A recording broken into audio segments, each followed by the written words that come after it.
Leitura do livro de Romanos, capítulo 1.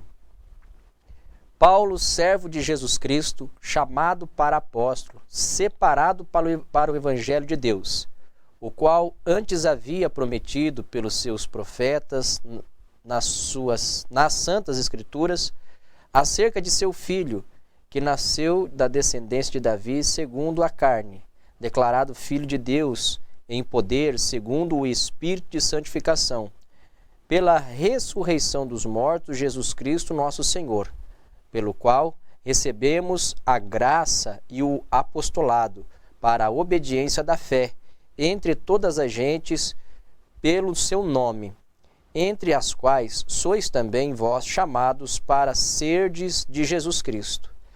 A todos os que estáis em Roma, amados de Deus, chamados santos, graça e paz de Deus, nosso Pai e do Senhor Jesus Cristo. Primeiramente, dou graças ao meu Deus por Jesus Cristo acerca de vós, todos, porque em todo o mundo é anunciada a vossa fé. Porque Deus, a quem sirvo em meu espírito no Evangelho do seu Filho, me é testemunha de como incessantemente faço menção de vós, pedindo sempre em minhas orações que nenhum tempo, pela vontade de Deus, se me ofereça boa ocasião de ir ter convosco, algum tempo. Porque desejo ver-vos para vos comunicar algum dom espiritual, a fim de que sejais confortados. Isto é, para que juntamente convosco eu seja consolado pela fé mútua, tanto vossa como minha. Não quero, porém, irmãos, que ignoreis que muitas vezes propus ir ter convosco, mas até agora tenho sido impedido, para também ter entre vós algum fruto, como também entre os demais gentios. Eu sou devedor tanto a gregos como a bárbaros, tanto a sábios como a ignorantes. E assim, quanto está em mim, estou pronto para também vos anunciar o Evangelho, e a vós que estáis em Roma. Porque não me envergonhe do Evangelho de Cristo, pois é o poder de Deus para a salvação de todo aquele que crê, primeiro do judeu e também do grego. Porque nele se descobre a justiça de Deus de fé em fé, como está escrito, mas o justo viverá da fé. Porque do céu se manifesta a ira de Deus sobre toda impiedade e injustiça dos homens que detêm a verdade em injustiça.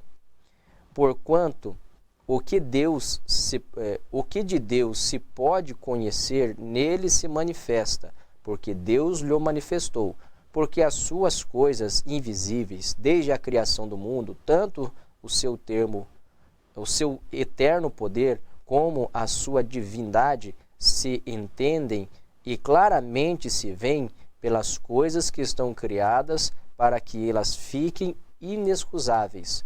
Porquanto, tendo conhecido a Deus, não o glorificaram como Deus, nem lhe deram graças, antes, em seus discursos, se desvaneceram e o seu coração insensato se obscureceu, dizendo-se sábios, tornando-se loucos, e mudaram a glória de Deus incorruptível em semelhança da imagem do homem corruptível, e das aves, e de quadrúpedes, e de répteis.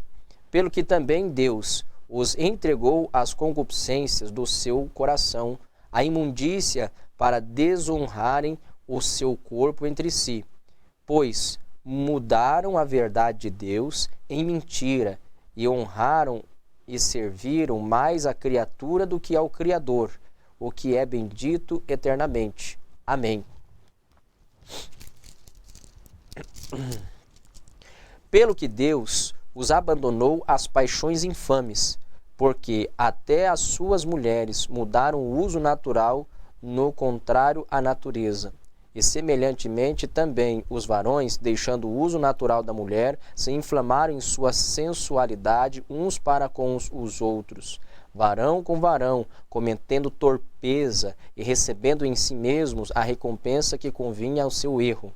E como eles se não importaram de ter conhecimento de Deus, assim Deus os entregou a um sentimento perverso, para fazerem coisas que não convêm, estando cheios de toda iniquidade, prostituição, malícia, avareza, maldade, cheios de inveja, homicídio, contenda, engano e malignidade, sendo murmuradores, detratores, aborrecedores de Deus, injuriadores, soberbos, presunçosos, inventores de males, desobedientes a pai e mãe, nécios, infiéis, nos contratos, sem afeição natural, irreconciliáveis, sem misericórdia, os quais, conhecendo a justiça de Deus, que são dignos de morte, os que tais coisas praticam, não somente as fazem, mas também consentem aos que as fazem.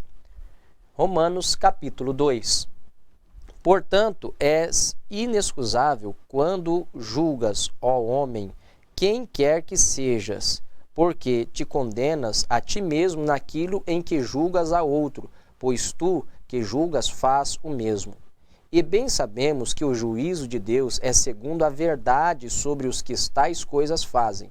E tu, ó homem, que julgas os que fazem tais coisas, cuidas que fazendo tu escaparás o juízo de Deus?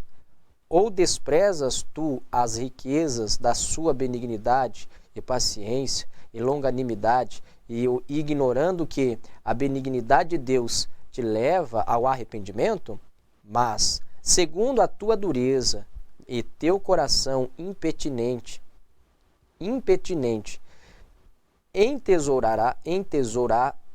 entesouras ira para ti, no dia da ira e da manifestação do juízo de Deus, o qual recompensará cada um segundo as suas obras, a saber, a vida eterna aos que, com perseverança em fazer bem, procuraram glória e honra e incorrupção. Mas indignação e ira aos que são contenciosos e desobedientes à verdade e obedientes à iniquidade.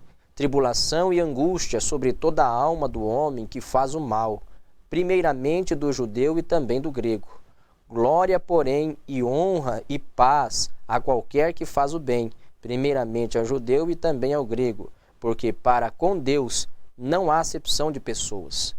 Porque todos os que sem lei pecaram, sem lei também perecerão. E todos os que sob a lei pecaram, pela lei serão julgados. Porque os que ouvem a lei não são justos diante de Deus, mas os que praticam a lei não hão de ser justificados. Porque quando os gentios, que não têm lei, fazem naturalmente as coisas que são da lei, não tendo eles lei para si mesmos, são lei, os quais mostram a obra da lei escrita no seu coração, testificando juntamente a sua consciência e os seus pensamentos, quer acusando-os, quer defendendo-os, no dia em que Deus há de julgar os segredos dos homens por Jesus Cristo, segundo o meu evangelho. Eis que tu, que tem por sobrenome judeu, e repousas na lei, e te glorias em Deus, e sabes a sua vontade, e aprova as coisas excelentes, sendo instruído por lei, e confias que és guia dos cegos, luz dos que estão em trevas, instruidor dos nécios, mestre de crianças, e tens a forma de ciência e da verdade na lei. Tu, pois, que ensinas a outro, não te ensinas a ti mesmo? Tu que pregas e que não se deve furtar, furtas? Tu que dizes que não se deve adulterar, adulteras? Tu abominas os ídolos, cometes sacrilégio? Tu que te glorias na lei, desonras a Deus pela transgressão da lei? Porque, como está escrito, o nome de Deus é blasfemado entre os gentios por causa de vós. Porque a circuncisão é, na verdade, proveitosa se tu guardastes a lei. Mas se tu és transgressor da lei, a tua circuncisão se torna em incircuncisão. Se, pois, a incircuncisão guardar os preceitos da lei, porventura a incircuncisão não será reputada como circuncisão? E a incircuncisão, que por natureza o é, se cumpre a lei, não te julgará porventura a ti, que pela letra e circuncisão é transgressor da lei?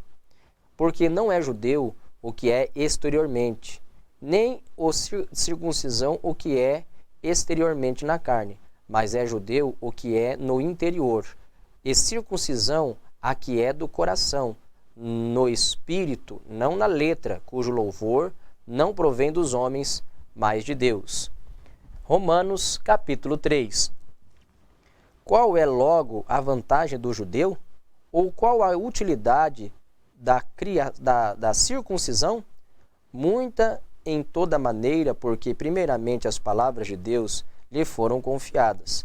Pois que, se alguns foram incrédulos e a sua incredulidade aniquilará a fidelidade de Deus, de maneira nenhuma, sempre seja Deus verdadeiro e todo homem mentiroso, como está escrito, para que sejas justificados em tuas palavras e venças quando fores julgado. E se a nossa injustiça for causa da justiça de Deus, que diremos? Porventura será Deus injusto, trazendo a ira sobre nós? Falo como homem, de maneira nenhuma. Do outro modo, como julgará Deus o mundo?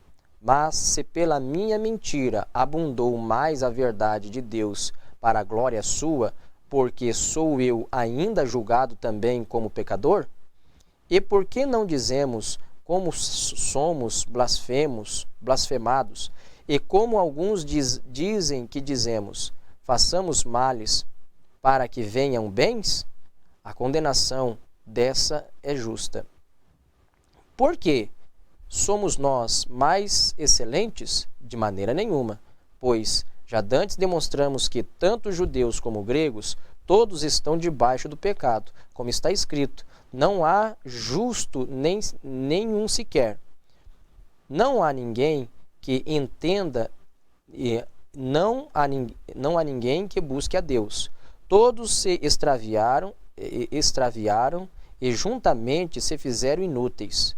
Não há quem faça o bem, não há nenhum só. A sua garganta é um sepulcro aberto. Com a língua tratam enganosamente. Peçonha das áspides está debaixo dos seus lábios, cuja boca está cheia de maldição e de amargura. E os seus pés são ligeiros para derramar sangue, e em seus caminhos a destruição e miséria. E não conhecer o caminho da paz.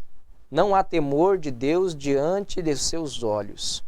Ora, nós sabemos que tudo o que a lei diz aos que estão debaixo da lei, o diz, para que toda a boca esteja fechada e todo mundo seja condenável diante de Deus. Por isso, nenhuma carne será justificada diante dele pelas obras da lei, porque pela lei vem o conhecimento do pecado. Mas agora se manifestou sem a lei a justiça de Deus, tendo o testemunho da lei e dos profetas, isto é, a justiça de Deus pela fé em Jesus Cristo, para todos e sobre todos os que creem, porque não há diferença. Porque todos pecaram e destituídos estão da glória de Deus, sendo justificados gratuitamente pela sua graça, pela redenção que há em Jesus Cristo, em Cristo Jesus, ao qual Deus propôs para propiciação pela fé no seu sangue, para demonstração e a sua justiça pela remissão dos pecados dantes cometidos, sob a paciência de Deus, para demonstração da sua justiça neste tempo presente, para que ele seja justo e justificador daquele que tem fé em Jesus. Onde está logo a jactância? É excluída por qual lei? Das obras? Não, mas pela lei da fé. Concluímos, pois, que o homem é justificado pela fé, sem as obras da lei. É porventura Deus somente dos judeus? E não é também dos gentios? Também dos gentios, certamente. Se Deus é um só, que justifica pela fé a circuncisão e por meio da fé a incircuncisão, anulamos, pois, a lei pela fé? De maneira nenhuma. Antes estabelecemos a lei.